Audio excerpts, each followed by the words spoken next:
In 5 weeks, 100,000 British forces will strike Sicily's southern shore. Unfortunately, the Nazis know of our intentions. So we're going to play a humiliating trick on Hitler. We have to convince Germany that our target is Greece. The plan begins in Spain, where a corpse will wash up on shore bearing classified letters. A corpse carrying fake documents.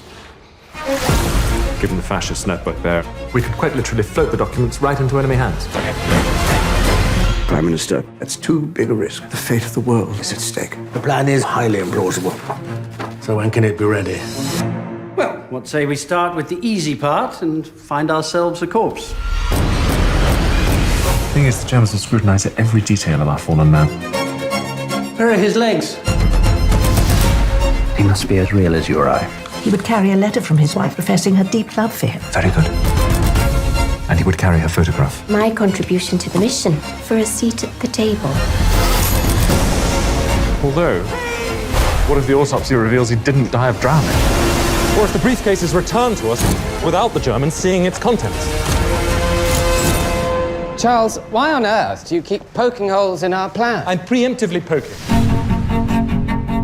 Success depends on guiding the papers into Hitler's hands. The nightmare marching this way is only too real. And the Spanish won't let the Germans anywhere near our briefcase. We are in the dark.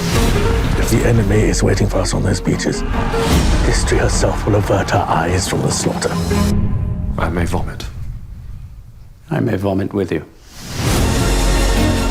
In stories of war, there is that which is seen and that which is hidden.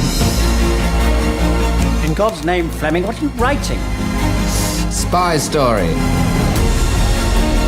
In the hidden war, the truth is protected by a bodyguard of lies. Its soldiers unseen pray, its heroes unsung. This is our war.